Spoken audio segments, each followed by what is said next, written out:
tá começando mais um podcast Tudo pelo Surf aqui na Swain Sports Plus, aqui um canal da Swain TV. Você já se inscreve aqui no canal, ativa o sininho. Hoje a gente tá aqui com alguém que eu estou aqui tomando a liberdade de dizer, que é viciado em adrenalina, que é muito aventureiro. Fernando Taxinha, é profissional do ramo do marketing do surf, também anda de skate, também é da área do skate, é paraquedista e mais o quê? Muitas outras coisas também, né? Vamos vendo aí durante a conversa, a gente vai soltando alguma aí. Mas muito obrigado primeiramente. Olá pessoal, obrigado pelo convite, eu já conheço o João há algum tempinho aí, a gente está sempre trocando mensagem, conversando, mas agora ao vivo aqui, é um prazer meu e obrigado mais uma vez. Obrigada por ter topado, viu? Valeu. E então já vamos começar com como é que começou, como é que você entrou em contato pelo surf pela primeira vez? Eu acho assim, vem de berço, sem dúvida. Meu pai sempre foi uma pessoa ativa, né? Um esportista, esportes diferentes, mas eu não sei qual veio primeiro, se foi o skate ou o surf. Provavelmente muito próximo ali, eu tinha 4 ou 5 anos. Meus pais gostavam, né? Gostam de ir para a praia. E eu tive sempre era metade dos anos 80, onde o surf talvez, né, foi um dos grandes pontos do surf brasileiro, né? E talvez onde começou a ganhar uma maior força, vamos dizer assim. E então era muito presente na vida da gente. E eu morava em São Paulo, então a gente, como eu não podia surfar todo dia, o skate é o surf do asfalto, né? Na verdade, o skate começou através do surf, né? Era uma alternativa dos dias lá na Califórnia para os dias que não tinham onda. A galera que acompanha talvez conheça a história, né? Inclusive dos Dogtown, ali da Califórnia. Mas veio que tudo uma coisa muito ligada à outra. São esportes de prancha. Obviamente, com o tempo, com a profissionalização de cada um dos esportes, eles se divergiram um pouco, mas ainda em alguns lugares como Califórnia, ou mesmo aqui, né, no Brasil, em Florianópolis, eles andam muito juntos ainda, tanto a galera do skate quanto do surf. Mas começou mais ou menos por aí, nessa idade, e é um estilo de vida, uma paixão, né? Então não tem como largar, né? Não tem como ser passageira. E no meu caso, eu acho que deu match, né? Então até hoje continuo andando menos em função da idade de skate, mas surfando ainda, e é isso aí. E você falou que era por conta do seu pai. Seu pai surfava e andava de skate, não, meu pai sempre foi ativo, ele nunca fez esportes diferentes. Na verdade, meu pai é corredor, piloto, né, de automóvel. Minha mãe também sempre foi ativa e dessa maneira também deu umas pilotadas. Meu pai sempre jogou tênis, hipismo, outros esportes, mas eu também, por influência do meu irmão, eu tenho 2 irmãos, e um deles foi mais para o lado do surf, do skate, e como a gente era talvez um pouco mais próximo em função da idade, ele me levava para os rolês, né? E aí, ele é mais velho? Mais velho, 5 anos mais velho. E isso foi um papel fundamental, porque vários amigos deles acabaram sendo meus amigos, e eu era muito mais jovem, né? Na verdade, porque hoje em dia a gente fala 5 anos, não é muito, quando você já tem aí, passa dos 30, né? 5 anos não é nada. Agora, quando você tem 5 anos, 10 anos, de 10 para 15 é um pulo, né? Fenomenal. Mas o meu irmão sempre me levou, e o outro dia, até conversando com outro amigo nosso, eu falei, cara, como que vocês me levavam nessas coisas, nesses passeios e tal, nessas sessões? E meu amigo falou, não, você era um moleque gente fina, zoeiro, brincalhão. Mas eu me lembro, assim, eu pegava ônibus para andar em algumas pistas de skate no interior de São Paulo, Atibaia. Pegava ônibus com 10 anos. Eu nem sei hoje em dia se isso é possível, né? Você ser um maior acompanhado. Sim. Eu e os outros meninos de 15 anos, e a gente ia aí desbravar andando de skate. Mas sempre que possível, né? Eu comecei a surfar no Guarujá, onde tinha um apartamento, minha família. E aí, poucos anos depois, eles conheceram o Litoral Norte, que ainda era a ser desbravado. Ele ainda era bem cru, né? Era realmente onde a maioria eram caiçaras, né? E a gente foi para a praia de Camburi, a gente comprou uma casa lá e lá eu fiz meus amigos locais e foi onde o surf começou a fazer uma parte mais marcante aí da minha vida. Você competia? Você chegou a competir? Como? Então, competia muito por diversão, obviamente, sem uma pretensão alguma, porque quando você não mora na praia, por mais dedicado que você seja, o seu nível de evolução é diferente, né? E não é tão bom. Mas, como eu tinha muitos amigos que eram da praia, a gente andava no mesmo grupo, acabava indo ali em outro. Uma outra. Mais ainda quando eu tinha já 15, 16 anos. Depois, quando eu entrei na faculdade, aqui em São Paulo teve o circuito universitário. Ah, sim. E esse foi um circuito que eu surfei, que eu competi mais.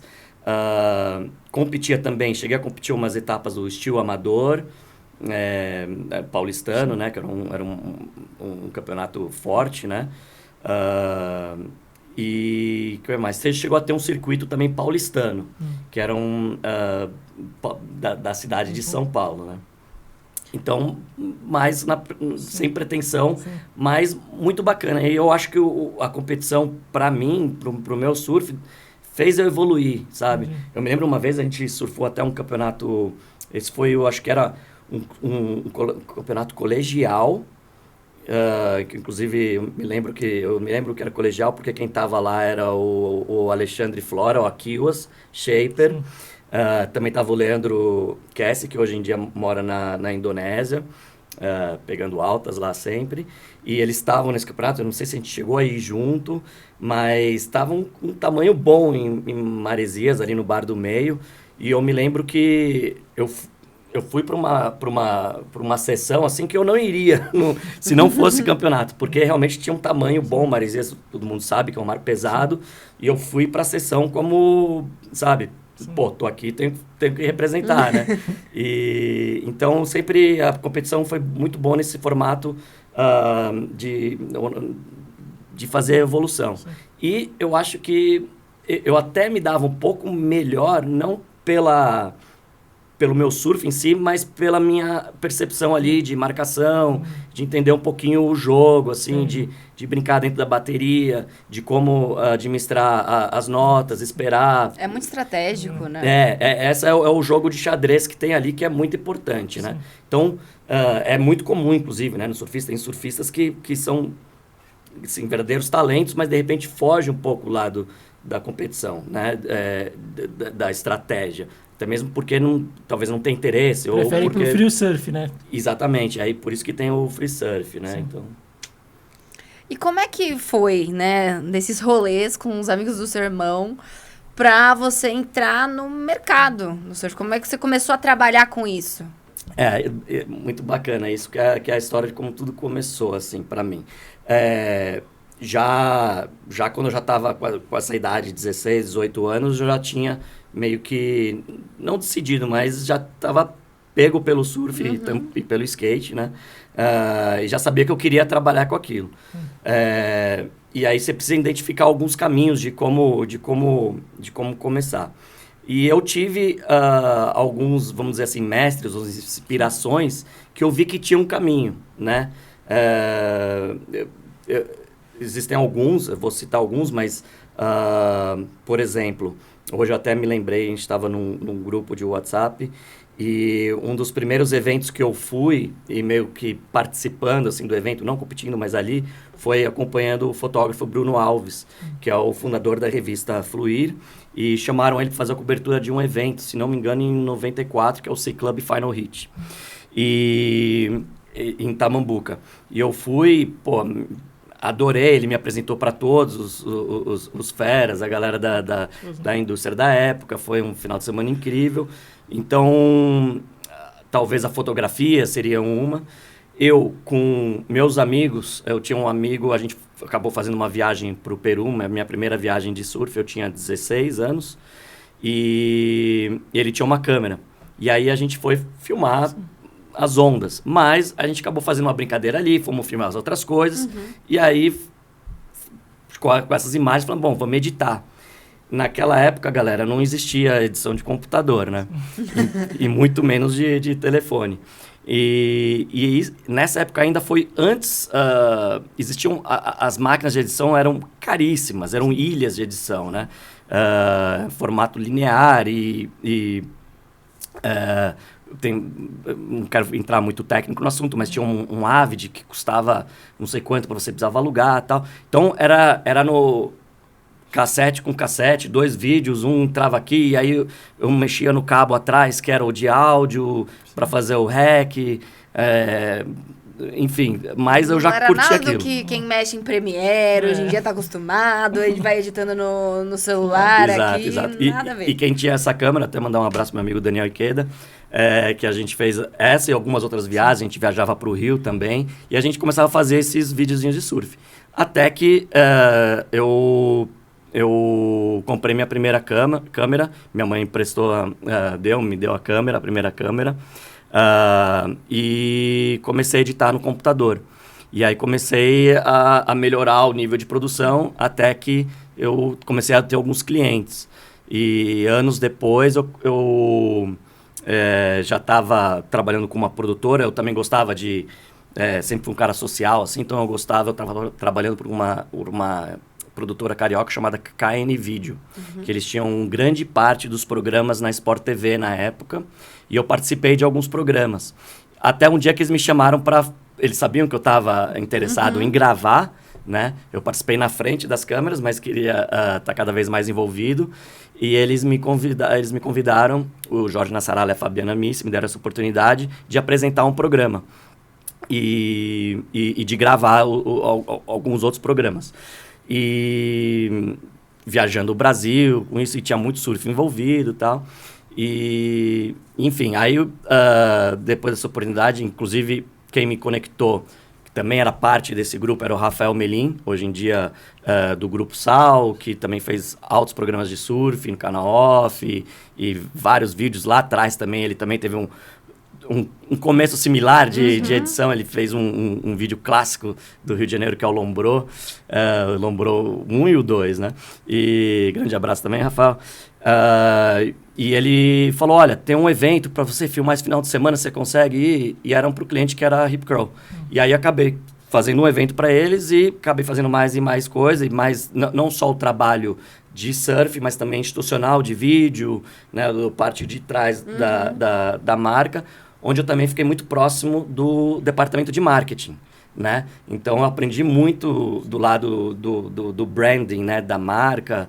Então, esse foi o meu caminho. Desculpa a resposta longa, mas foi como foi as primeiras oportunidades aí dentro de trabalho, dentro do mercado. Podcast, a gente tá aqui pra falar um monte, isso é isso que é o bom, né? Qualquer coisa pode dar uma cortadinha aí. Nada. E você tava falando aqui nos bastidores pra gente que você fez administração. E como é que veio isso, né? O que veio antes? Você já estava tendo que administrar aí as suas ideias aí e tudo. E como é que você escolheu ter essa carreira? E o que veio antes, né? Como é que as coisas foram se organizando? Na verdade, assim, organicamente, né? Uma naturalidade de tudo ao mesmo tempo, unindo uma coisa à outra, né? Eu, na faculdade, eu me lembro que eu precisava buscar um estágio, né? E aí, eu fiz um estágio no jornal Primeira Mão, que era um jornal de classificados, né? E ele já tinha também uma participação dentro do surf. Quem me deu a oportunidade foi o Franco Celli, que tinha uma parceria com a marca Surface de pranchas, e a gente, como eu já estava competindo em alguns eventos, ele fala, pô, Tachinha, você não pode escrever um texto desse campeonato, e a gente põe aqui na redação, aqui no editorial do jornal, claro. E aí caprichei, né? Sempre gostei de caprichar, se é para fazer, vamos fazer bacana, vamos fazer bonito. E comecei a trabalhar também ao mesmo tempo com o jornal. E de lá, como eu já estava meio que no caminho jornalístico, não tão afim como vocês, mas eu acabei indo trabalhar na revista Trip, que foi muito legal para mim, foi uma formação incrível, onde eu acabei estava trabalhando para eles, mas acabei ele sendo o meu primeiro cliente da minha videoprodutora. Ele, na verdade, foi o meu primeiro cliente que eu vendia alguns vídeos curtos, assim. Na época, a internet discada ainda, então era mais complicado. Não existia o YouTube ainda, mas já estava produzindo bastante vídeo. Então, veio tudo junto, né? E, lógico, durante a faculdade, sempre com um pensamento ali dentro da indústria, ou como reverter a graduação, o aprendizado para esse mercado, né? Então, eu me formei em administração, tive que fazer em doses, porque era muita viagem, né? Eu tive que trancar, abrir, trancar, mas acabei me formando. E foi isso, viajando o Brasil, gravando. Esse período foi um período muito legal, né? E como é que foi isso? Você estava falando aqui, eu até fiquei meio... Ué, você tinha dito que você estava... atrás das câmeras, querendo fazer a parte da filmagem e tal. E como é que eles te chamaram pra apresentar também? Como é que você lidou com isso? Então, eu acho que não sei onde, talvez meu talento maior seria atrás das câmeras mesmo, mas eu queria estar participando e envolvido, então eu tive que buscar essas oportunidades. Fazer um teste, assim. E acabou. Fui convidado para um, depois para outro. Participação em programas, até um que eles me convidaram, que chamava Rota 21, que era um programa que eu apresentava. Mas, ao mesmo tempo, eu ainda já tinha abri minha empresa, onde eu fazia a produtora, onde eu fazia para a revista Trip, tinha outros clientes, tinha a Hip Curl, tinha diversos outros. Trabalhei com empresas de agências de marketing, de publicidade, para conseguir manter, né, a empresa aberta, e até o ano que eu decidi me mudar para os Estados Unidos, e onde eu moro até hoje. Isso vão fazer 15, 16 anos. Hoje eu moro em San Clemente, Califórnia. A galera que acompanha o surf conhece bem. E é por aí. Inclusive, vocês aí que estão nos assistindo, não se esqueçam de se inscrever no canal, ativar o sininho para sempre receber as notificações de tudo que rola por aqui, deixar seu like, né? E seguir a gente lá no @TD pelo surf, tudo pelo surf, lá no Instagram, certo? Sim. João? Então, falando assim, né? Você mudou para os Estados Unidos, então o Felipe seguiu o mesmo passo que você, então. O Toledo? Eu acho que ele mudou. Não, eu acho que eu mudei antes, mas em San Clemente com certeza ele chegou antes que eu. E para mim foi, de novo, um pouco de esporte, um pouco também de avançar no mercado com a videoprodutora. Então, primeiramente, me mudei para a Flórida. Eu já vinha com essa bagagem, né? Então, a gente fui para a Flórida, e de lá acabei indo um trabalho em outra. Fui para o Texas, e do Texas voltei para a Flórida, até que eu, na Flórida, um dos outros fatores que eu me mudei para os Estados Unidos foi o paraquedismo. Então, voltando um pouquinho, aqui ainda no Brasil, quando eu comecei a saltar, foi uma paixão também. E como é que... Calma. Como que começou a saltar? Da onde que veio isso? Porque eu comecei o programa falando que eu tomei a liberdade de dizer que eu acho que você é viciada em adrenalina, é aventureira, é isso que anda de skate, surfa, vou morar nos Estados Unidos e vou pular de paraquedas. Qual foi a primeira vez que você pulou e por que você quis pular? Cara, a primeira vez foi aquela... Tava eu e meu amigo, esse mesmo amigo que a gente começou a empresinha junto, que tinha a tal da câmera. A gente tava comendo... A gente falou, cara, um dia a gente tem que saltar, né? Ele falou, pô, temos. E aí, eu tava num restaurante que na mesa do lado estavam uns amigos que eles estavam indo saltar no dia seguinte. E eles já eram paraquedistas. Aí eu falei, cara, eles vão lá amanhã, vamos? Ele, vamos. Aí já foi, né? Um falou pro outro... Acordamos cedo, fomos até Boituva, aqui no interior de São Paulo, e fiz um salto. Quando eu fiz o salto, eu falei, olha, muito bacana, os caras estão de parabéns, mas pra mim, acho que não serve. É um pouco intenso demais. Eu me põe no mar que eu me sinto à vontade. Pode pôr mar, na época jovem, pode pôr em mar grande, tranquilo, eu com a minha prancha, sabe, eu me viro, me resolvo, me sinto em casa. Agora, no ar ali era tanta adrenalina, tanta a emoção ali, que eu falava, não, eu vou esquecer de olhar a altura, vou esquecer de puxar a cordinha, né, como a galera fala. Depois, na hora de pousar, eu não vou pousar no lugar certo, não vou conseguir enxergar. Muitas dúvidas na cabeça. Só que ficou reverberando ali aquela alegria, aquela sensação única, que é uma sensação única. E aí, deixa eu ver como é que é o curso, né? Aí quando eu vi o curso, não, é caro demais, não vai dar, mas... Aí liguei, né, pra saber, o cara, não precisa pagar tudo de uma vez, vamos fazendo aqui assim, tal. Me ajudaram e aí eu acabei me tornando paraquedista. Mas você só pulou uma vez antes de fazer o curso? É. Tem gente que vai direto por curso. Nunca Nunca salta. nem fez esse duplo, porque o primeiro eu fiz o duplo, né? Uhum. E aí fiz o curso, me amarrei muito. Morando em São Paulo e trabalhando, né? Você tem um ponto que é a frustração de você só poder surfar no final de semana. Sim. E no final de semana, de repente, não tá as condições ideais e com certeza vai estar crowd, né? Sim. Isso aqui nas praias de São Paulo, quem conhece sabe. Acho que hoje em dia, que praia que não tá crowd, mas enfim. A gente fazia sempre um bate-volta, como sabia que tinha onda, a gente acordava 4 horas da manhã, eu e um outro amigo, o Felipe Alves, que é sobrinho do Bruno Alves, que me apresentou, que a gente foi junto nesse primeiro evento.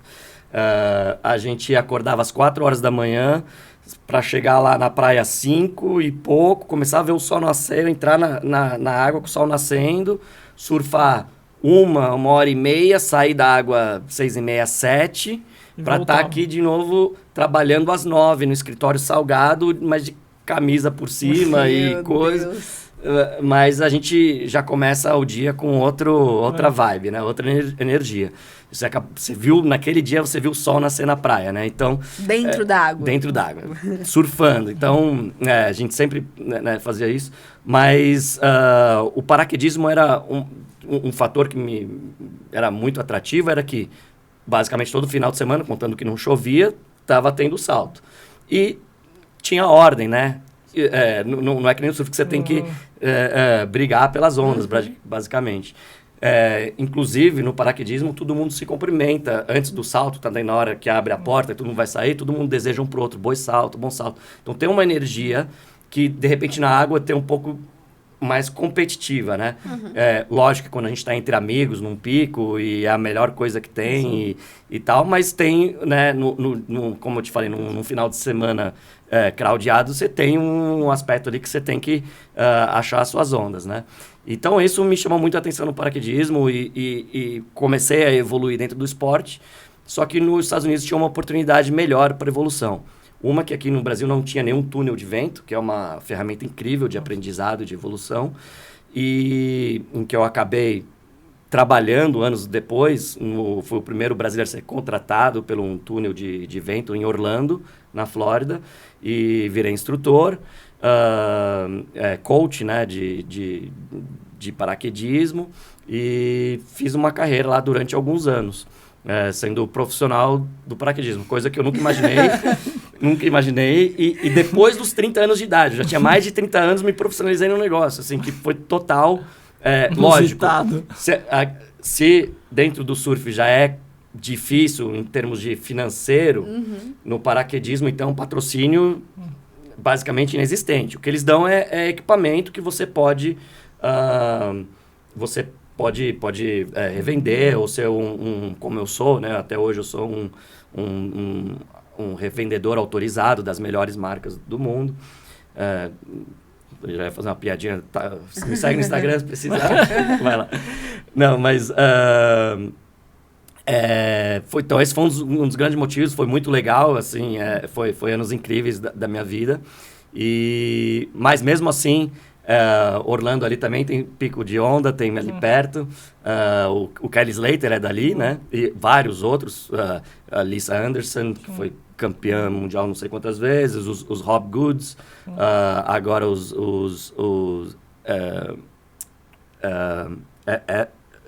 esqueci o nome deles. Mas 2 irmãos também. O Ivan Geiselman, desculpa. Os Geiselman. Enfim, vários talentos da Flórida, né? Mas é isso. E aí foi essa mudança, foi o começo da mudança para os Estados Unidos. E aí... desculpa, Pode falar, não. Pode falar, que ali você tava conseguindo juntar tudo o melhor de todos os mundos, né? Não dá nem pra falar que são os dois. Dá pra surfar, pro trabalho, pra produtora, pra pular de paraquedas, se quisesse andar de skate também, né? Exato. Então, aí, pro skate também, Estados Unidos, muito bom também, muito bacana, né? Muitos brasileiros vão para os Estados Unidos justamente para gravar videoparte, para buscar patrocínio, para competir. Então, também muito legal. Eu estava ali também perto de Tampa. Tem um dos campeonatos mais famosos de skate lá. Com certeza. Tanto o Tampa Amador, que é o caminho de entrada, e depois o Tampa Pro, que talvez seja o campeonato mais bacana. Talvez até mesmo não o maior, porque hoje em dia tem um Street League, mas assim, é o mais respeitado, icônico dos skatistas. E nisso veio a oportunidade de trabalhar para Vans, né? E eu estava nos Estados Unidos, mas vim para o Brasil para tocar o marketing. Um outro grande amigo meu que a gente já tinha trabalhado junto na Hip Curl, Luigi Porro, conversou, a gente estudou ali, eles também com certeza tinham os outros candidatos, mas acabou me oferecendo essa oportunidade e foi muito bacana também. Durante 2 anos, até a mudança de licença da marca, né? Que é um formato também entrando um pouco mais no âmbito de negócios, como muitas marcas estão presentes no Brasil, né? Marcas de skate e surf, né? E aí foi muito bacana, a gente acabei ganhando um prêmio da Vans de melhor time de marketing, fui premiado lá na Califórnia. Que legal. Pelas mãos do Steve Van Doren, do Tony Alva ali. Foi uma experiência muito bacana, de muito aprendizado, que serviu com certeza para me ajudar anos depois, quando eu fui trabalhar na Zumiez. A Zumiez é a maior rede de varejo, né, de lojas no mundo de esportes de ação. Então, eles têm 600 lojas nos Estados Unidos e mais 100 no Canadá. Então, Norte América, 70 na América do Norte, 700 lojas. Eles também têm um grupo na Europa, que também é o maior grupo da Europa, que chama Blue Tomato, e também um ou outro que chama Fast Times na Austrália. Então, aprendi muito com eles também, foi uma fase muito bacana. Para vocês terem uma dimensão de negócios, a empresa tem capital aberto, fatura $1 bilhão por ano, né? Quando recebe uma marca nova, ou quando eu já cheguei a ajudar algumas marcas para entrar dentro da Zumiez, né? Eles fazem um teste, que é colocar o produto em 10% das portas, das lojas, né? E 10% de 700 lojas na América do Norte são 70. 70 lojas, eu não sei hoje aqui no Brasil qual o maior grupo de lojas, mas eu imagino que tem ali 20 lojas.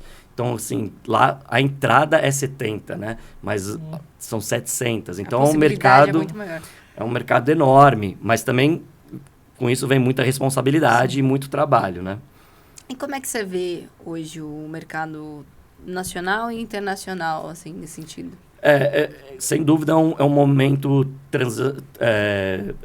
transicional, né? Como tudo no mundo, né? Em evolução, com novos hábitos de consumo, e tem grandes grupos acabam comprando as marcas, né? Então, tem sempre uma mudança de cadeiras aí, de foco algumas vezes. Mas mesmo assim, eu adoro, eu curto muito, eu estou sempre envolvido com essas marcas e eu tenho um network, né, de amigos que trabalham, desde onde lá tudo começou, onde eu admirava muito as marcas brasileiras, né? A gente tem aí o que eu chamo de período de ouro, né, da indústria, do mercado brasileiro, que foi mais ou menos, começou, como eu estava falando, eu comecei a surfar nos anos 80, que dali foi impulsionado até os anos 90, né? E grandes empresários brasileiros que eram surfistas e dedicados, para citar alguns, Sidão Tenucci, o Roberto Valério, da Ciclone, que ele já participava da Company, depois abriu a Ciclone, que foi uma marca ícone também, que ajudou muitos surfistas e skatistas também. O Sidão com a OP, o Morão com a Mormai no Sul. A galera do Nordeste faz um trabalho muito bacana até hoje. Eu dou parabéns. Pena, Greenish, na época tinha, não sei, acredito que ainda tem a Seaway, enfim, esse mercado dos anos 90 talvez tenha sido essa época de ouro, assim, que tinham realmente não que seja fácil, nunca foi fácil, né? Porque você sempre teve a competição externa, né? As marcas de fora, né? Que são muito fortes. Mas eu sempre gostei desse ambiente profissional, né? Então, mais ou menos por aí. E eu tava aqui pensando também, né? Nessas marcas que furam meio que a bolha, né? Porque quando você tá tratando de skate ou de surf, obviamente que as marcas começam sendo mais focadas pros surfistas, pros skatistas, né? E como é que fura essa bolha? Quem que usa roupa de surf? Quem que usa roupa de skatista? Exato. Então, esse é um ponto muito bacana de se falar, porque assim, primeiro você começa com uma comunidade, né? Uma comunidade de surfistas, né? E a partir daí começa a girar uma cultura, né? A cultura, o que é a cultura? É um conjunto de características, né? De pontos que fazem dela uma cultura forte. Como qualquer outra cultura que a gente for dar de exemplo, a cultura indígena, ou o que é? Eles têm a sua maneira de vestir, eles têm o seu linguajar, eles têm os seus cantos, né, a sua dança. E o surf, por exemplo, o skate, tem o aspecto cultural, né? Então, o surfista, principalmente voltando, né, falando por que o da época do ouro, né? Porque nesse período dos anos 90, o surfista ele tinha a sua gíria, que só o surfista falava. Ele tinha a sua maneira de se vestir, que você reconhecia o surfista de longe e que era um aspecto legal, que você, de repente, já era um início de conversa, né? Você tá no aeroporto, viu o cara, pô, e aí, tá indo pra onde, né? Aquela coisa então, você tem as músicas, né? Você tinha o surf music, que era muito forte, bandas aí... que eu ainda escuto até hoje, mas Gangas, as bandas australianas, Australian Crawl, Hoodoo Gurus, Spy vs Spy, diversos Midnight Oil, e por aí vai a lista. O maneira de se vestir, mas também lembra do cabelo parafinado, né? Era um item comum. Então você caracterizou, né? Você tem diversos pilares ali que caracterizam uma cultura forte. Então, principalmente nesses anos 90, a cultura era muito forte. Hoje, a cultura transicionou. Hoje em dia, não fazendo uma crítica, não, é só que é uma evolução. A gente uma constatação do que aconteceu, né? Do que está passando. Hoje em dia, a gente não vê tão forte assim uma surf music, né? Hoje em dia, a galera escuta de tudo, tal. Escuta mesmo que outros esportes, tal.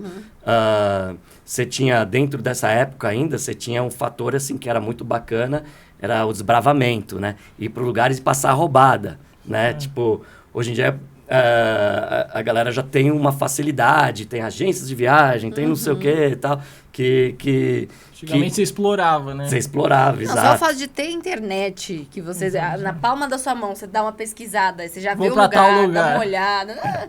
Não é a mesma coisa, não tem como comparar. Então, esses são fatores que mudam o ambiente como um todo, né? Lógico que não tenho tempo hábil de me aprofundar mais ainda e falar mais algumas coisas, mas justamente como fura a bolha, é justamente essa cultura forte. Com essa cultura é a base que vai expandir. Dentro do surf, a principal fonte, né, de renda ou de mercado é o surfwear, que são as roupas, né? Então, sem dúvida, lógico que o mercado vai além disso. Tem as pranchas, tem as viagens, as pousadas que recebem e por aí vai. A mídia, né, muito importante. De novo, voltando aí um pouco atrás, quantas revistas bacanas tinham durante esse período, né? Publicações fortes, com anúncios. Então... Ser capa dessas revistas antigamente era tipo um sonho, né? Exato, talvez até mais ganhar um campeonato, ou tão bom quanto. E você tinha diversas revistas, então quer dizer, a indústria como um todo ficava mais forte. Então hoje, como esse movimento transacional, tem que se saber identificar, né, para onde está indo. Inclusive, justamente nas UMES, a gente, como é a empresa número 1 do mercado, ela não pode esperar as coisas acontecerem, ela tem que estar liderando. Então, em 2006, eles botaram a gente para fazer uma pesquisa, porque a gente não podia esperar outras pesquisas saírem, sobre geração Z, que hoje todo mundo conhece e fala tal. Mas quais são os hábitos de consumo, de como se informa, quais são as vantagens, os desvantagens do digital, né? Então, é um assunto complexo e longo, mas que as empresas que estão a par, que entendem esse momento, né, que investiga, que sabe, com certeza são as que têm mais a possibilidade de se manterem vivas aí. Porque do jeito que, enfim, que eu enxergo pelo menos, o que você também estava falando, era uma coisa, talvez um meio mais fechado, né, até por conta da circunstância ali, talvez na década de 80, 90. E hoje é uma coisa muito mais aberta, né? Mas, pelo menos a minha visão, assim. Hoje o surf isso ganhou... é mais vantajoso, assim, em relação ao mercado. Tem até os mercado. embaixadores hoje, né? Por exemplo. Que faz alavancar, né? Tipo, essa divulgação também. Sim. Com certeza mudou. Eu acho que, assim, o core, né? A essência sempre vai estar lá, é o número 1. Mas refaz de novo a pergunta, porque eu... Não, assim, o que eu fico imaginando que você tem uma comunidade, você tem uma cultura do surf, dos surfistas, né? Você tem o cabelo parafinado, tem sua prancha, seu jeito de se vestir, de falar. E em certo ponto, você furar a bolha, pelo menos eu enxergo assim, pro mercado é bom. Porque você está expandindo. Sim, tá certo. Mas para a comunidade, como é que enxerga isso? Como é que... Então, assim, o mercado em si, ele não vive só do surfista, né? Ele tem que furar a bolha, né? Isso de todos os esportes e tudo. Que é o papo que a gente estava falando justamente desse lado da cultura. Hoje, apesar de repente, o surfwear não estar vivendo o melhor momento, os atletas e o surf brasileiro tá aí disparado nos últimos, já não é de hoje, né? Já vem aí ao longo das décadas, mas principalmente com o Storm, né? Com a nova geração, fincou a bandeira do Brasil lá e expandiu a audiência, né? Hoje tem um lado muito bacana, né? Que é você ter números maiores de audiência, de ter essa torcida, né, para a galera. E também tem, talvez, alguns costumes que a galera da massa ainda tem uma dificuldade de entender alguns pontos, né, do que é o surf, que não é só a competição, é todo uma cultura, um estilo de vida. Exato. E que, né, hoje em dia, com a mídia social, pessoas, né, têm essa liberdade de falar. Às vezes, infelizmente, a gente até viu algumas ameaças, né, para um surfista ou outro, que o cara não tem aí... Parece que vira futebol, né? Exato. Mas é muito bacana estar recebendo esse público novo. E cabe... justamente as marcas saberem receber esse público e como alavancar, né, e usar a favor. Bom, Tashinha, você já foi para cima, para baixo, Bom, pulou, salta de paraquedas, é instrutor. Queria saber desses percalços aí da vida. Eu tenho alguma história engraçada aí no surf, no paraquedismo, Nossa, algum perrengue. Perrengue deve ter milhões. Tem alguns. Acho que do surf, vamos falar de surf, um programa de surf, acho que o maior perrengue, essa foi uma boa. Eu fui para Puerto Rico surfar, nessa época eu morava na Flórida, e o meu grande amigo Jason me falou, olha, vai chegar um swell semana que vem, vamos, eu já vi a passagem, não sei o que, papá. E o Jason, ele é big rider, ele gosta de pegar onda grande. Aí, não, vamos então, tal. E aí a gente foi surfar num lugar que era um outer reef, né? A onda não quebra na praia, quebra lá fora do mar. Então a gente teve que... nessa época, eu tinha 2 pranchas, uma 5 e 8, que é a minha prancha do dia a dia, e a minha para um mar grande, que era uma 6 e 6. Nesse dia, ele me prestou uma 8-3. Nossa. Essa prancha era vermelha. Isso, eu vou voltar no final da história, vai fazer o sentido. Guarda essa informação, prancha vermelha. E aí, para chegar nesse lugar, chama Caballos, em Porto Rico, você tem que pegar um barco, né? Alugar um barco, e ele passa um canal e te deixa lá fora. Nesse dia, o barco não estava conseguindo, de tão grande, ele não estava conseguindo sair da baía, ele teve que ancorar ali dentro, e a gente teve que ir remando. E o grupo eram 5, 6 pessoas. E aí, eu diria assim que teria havaianos, tinha 10 pés, tá? Só que nesses mares, assim, tem umas de 8 e de repente vem uma de 12 pés, assim, uma série quebrando lá atrás uma montanha de água, né? Pra mim, a galera que surfa Nazaré tá achando engraçado, né? Eu falando assim, mas para um surfista médio, uma onda de 12 pés havaianos, né? Que de frente, não sei quanto daria isso, dá, sei lá, 30 metros, 20 e tantos metros. Um predinho. De uns três andares. A gente tava lá, veio uma série, já levou 2 caras não voltaram, mas tudo bem, saíram e tal. E surfamos ali, talvez a queda inteira 1 hora. E veio mais uma série. Mas essa varreu todo mundo. Eu, como já não estava dominando o pico ali, eu estava um pouquinho mais que a gente chama shoulder, né? Que é o cantinho, o ombro da onda. Ela me levou, com certeza, mas me empurrou um pouquinho para o lado. Os outros foram para trás. Não vi mais ninguém. Esse meu amigo... sozinho? Fiquei sozinho. E aí...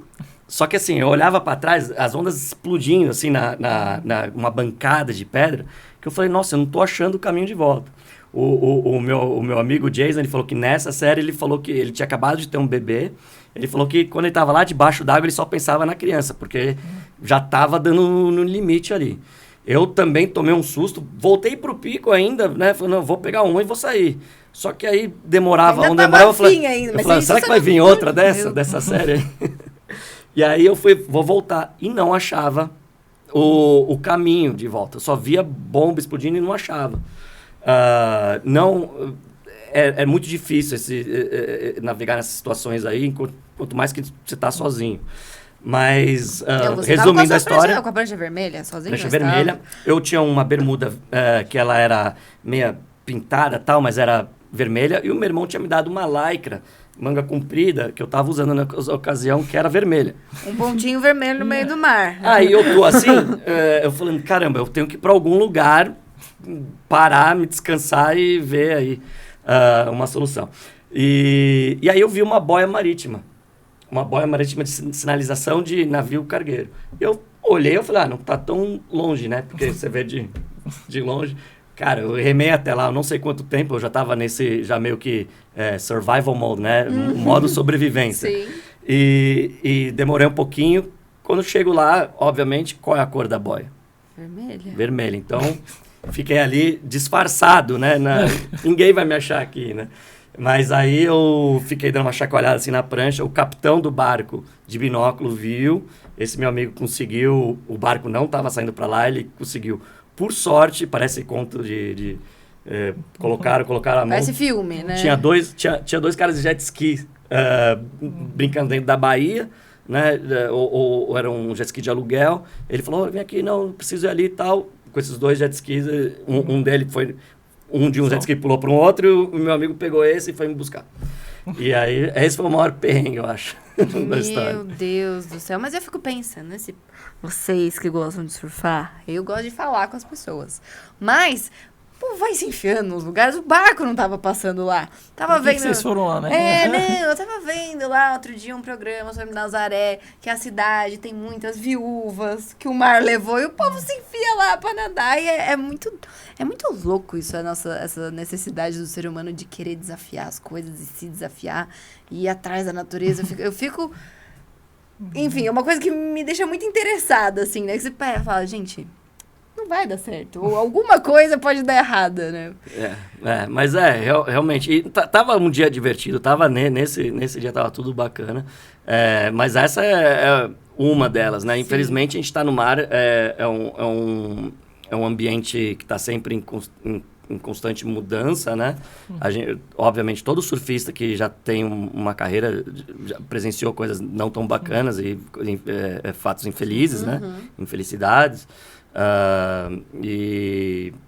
Mas, no geral, mais coisas bacanas, mais coisas engraçadas acontecem do que perrengues, né? E é isso que faz a gente voltar. E um último assunto aqui, né, da parte dos patrocínios, né? Hoje você tem uma empresa, né, que você é empresário de alguns atletas junto com seu sócio. Se você puder falar um pouco para a galera, hein? Sim, claro. Então, depois com essa experiência trabalhando para essas marcas, né, eu sempre recebi, para mim, a parte mais legal do marketing, né? O marketing de uma marca, para quem é muito familiarizado, rapidamente, ele tem que cuidar do ponto de venda, né? Do material no ponto de venda. Então, tem que preparar o lugar, tem que fazer toda a campanha que envolve um produto, né? O visual merchandising, né? Trade marketing, que é a aparência no ponto de venda.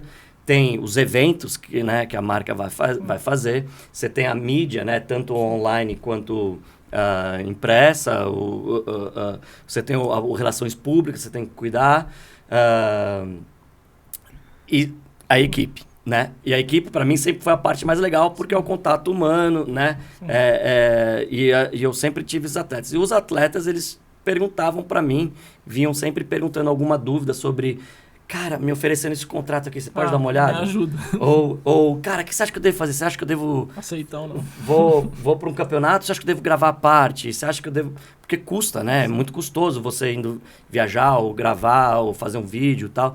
Então, você tem que levar o fotógrafo saber onde você vai... junto, Exato. Onde você vai colocar a sua energia, né? E o seu dinheiro também. Então, eles sempre me perguntaram né? Aqui e ali. E... eu conheci a história desse meu sócio, que ele trabalhou para a Red Bull durante 10 anos nos Estados Unidos. Ele foi um dos primeiros 20 funcionários da Red Bull nos Estados Unidos. E a Red Bull mandava, depois que a operação nos Estados Unidos já deu uma assentada, eles mandavam ele para outros lugares, para outros mercados para abrir.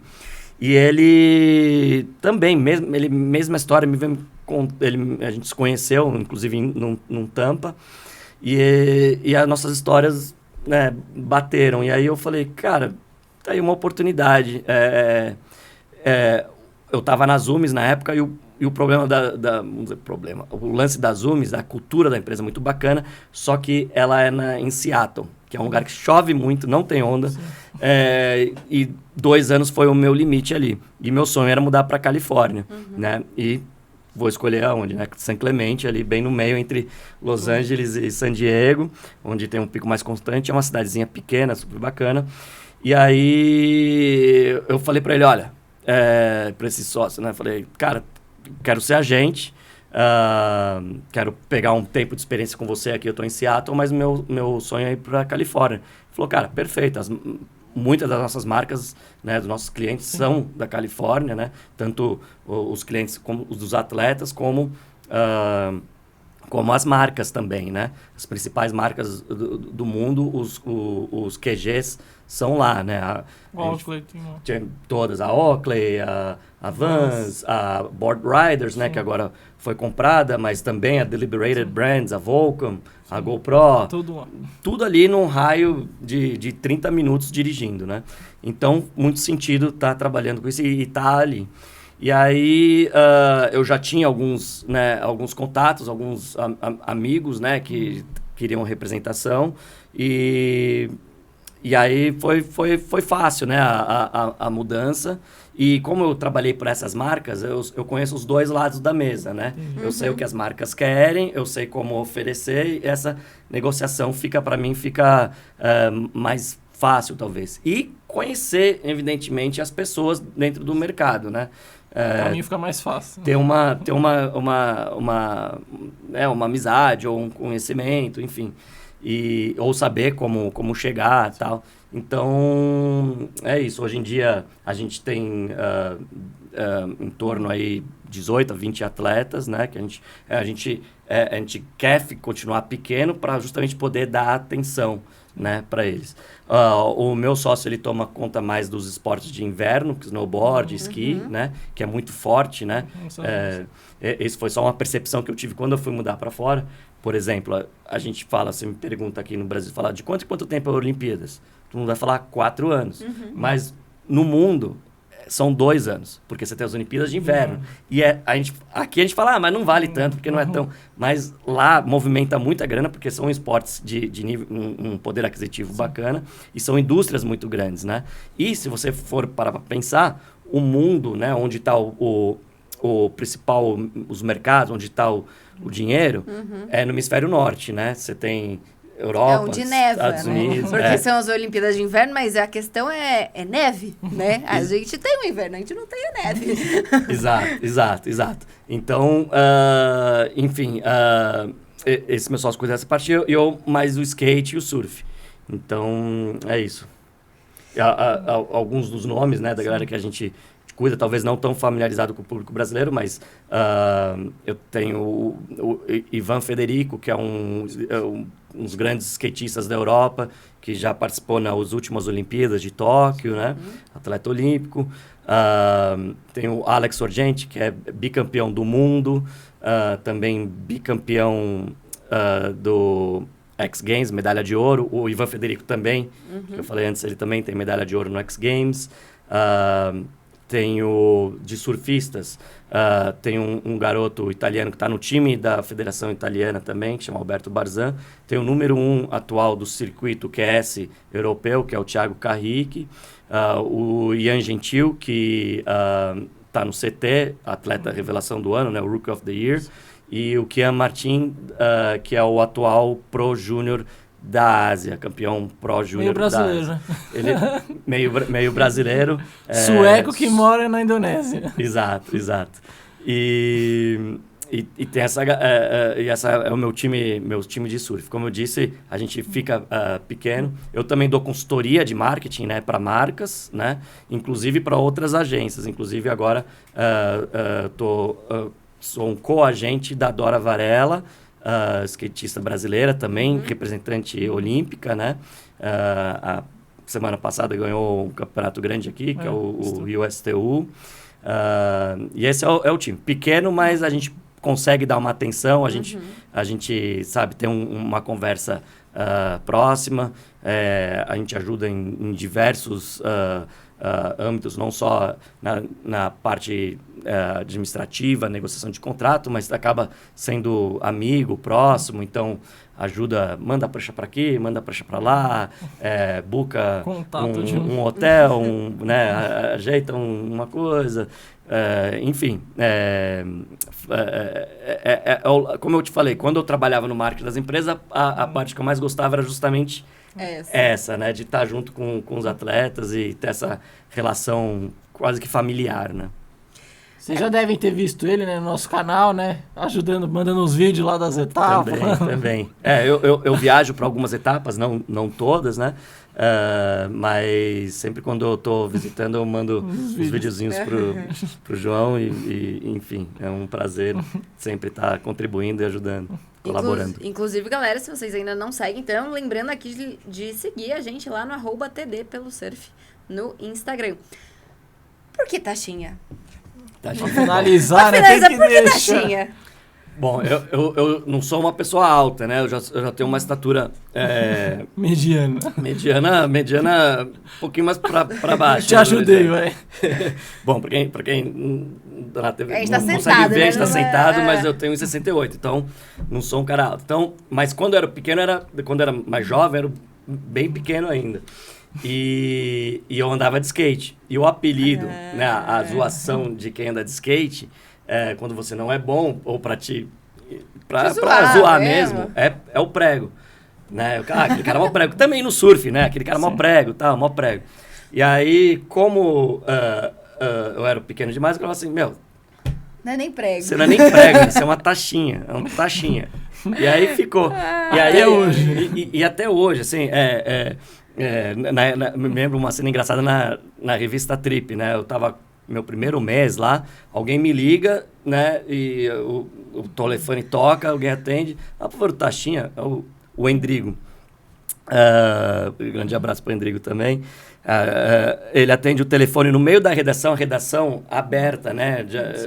A Trip, fora ser uma revista que já um público jovem, tem todo esse lance da contemporaneidade, isso lá atrás, o escritório já era totalmente aberto. E redação é isso, né? Tem que ser aberto, tem que ser esse fluxo e tal. Enfim, ele pega o telefone e taxinha, aí, não, é daqui mesmo? É sim, então... é o Fernando Taxinha. Ali, peraí. Aí, galera, ele para a redação assim. Ó, só pra vocês saberem, hein? Não é Fernando, não, é Taxinha. Aí pegou. Quer pegar. Então, assim, eu acabei sempre assinando alguma coisa que eu escrevia, já botava Taxinha, que aí o pessoal já... Né, Fernando tem alguns por aí, né? Inclusive, Fernando Meirelles. Essa é outra. E como eu te falei no começo, eu fazia muito vídeo, né? Eu me lembro que eu ligava em alguns lugares. Por 2 vezes me confundiram porque eu falava Fernando Meirelles. Um foi pro Héctor Babenco, o diretor consagrado, né? Argentino-brasileiro, que tem ele é até, de certa forma, primo. Uma homenagem póstuma, porque, na verdade, ele partiu. Mas eu liguei na produtora dele e me transferiram, assim, para ele, segundos. Nossa, rápido, né? Ele já atende. Ô, Fernando, como é que tá? Eu falei, peraí. Putz. Acho que Então, desculpa. É mas o não... Fernando Meirelles, mas não é esse que você tá Esse pensando. aqui e tal, né? Filho de não sei o que, né? Quase que a gente tem esse vínculo familiar. Mas, enfim, e também, uma vez também comprando equipamento de vídeo. Deu desconto, 100% de desconto. Não, o cara me atendeu com uma... naquela época, os equipamentos, a gente tudo comprava. Até hoje, a gente tem que comprar fora, né? E tem uma empresa que chama BH, em Nova York, que é muito forte em equipamento fotográfico e vídeo, né? E, poxa, o cara me atendeu com uma rapidez quando eu falei que era o Fernando Meirelles, né? Porque o Fernando Meirelles, lógico, né? O diretor, acredito que ainda há O2 Filmes, que na época ele... Foi isso antes ainda do Cidade de Deus, na mesma época do Cidade de Deus. Mas ele já era muito conhecido, ele já fazia propagandas, peças comerciais, né? Muito grande, enfim. Mas... eu sempre acabei optando pelo Taxinha, porque fica mais fácil. Tem tão muito famoso homônimo assim. ali também. Exato. Bom, Taxinha, muito obrigada por ter topado vir aqui, por ter batido esse papo com a gente. Né? E aproveita e daí faz a sua divulgação das suas redes sociais, onde é que a gente te encontra. Obrigado mais uma vez. Bom, fica fácil, porque é o Ins Taxinha, só que o Taxinha é com CH. Que em vez de taxa de juros, é a taxinha tal do prego que a gente estava falando. Então, é Ins Taxinha com CH. E eu tenho o maior prazer em ajudar quem quiser fazer perguntas. Eu estou sempre, na medida do possível, respondendo. Eu sei que muita gente tem essa vontade de entrar tanto do mercado corporativo ou de estar trabalhando com marcas, né? Então, eu tenho o prazer, dentro da minha possibilidade, sempre ou ajudar, ou dar alguma luz, ou indicar. E, claro, também dos atletas que tem alguma dúvida, ou a gente... Tô aí para conversar e ajudar na medida do possível. E se quiser saltar de paraquedas nos Estados Unidos, rola também ou não? Também ajudo. Todos esses anos fiz bastantes amigos. Inclusive, agora mesmo estava ajudando o meu irmão vai levar uns amigos no Havaí. Então, eu também tenho amigos espalhados por tudo quanto é parte, né? É bom ter o cuidado. Bom, Valeu. gente, então muito obrigada. Muito obrigada a você também que nos assistiu, que esteve aqui conosco. Deixa aí seu like, se inscreve no canal para não perder quais serão as nossas próximas entrevistas. Assiste as que também já rolaram por aqui. Segue a gente lá no Insta, TD pelo Surf. E até a próxima.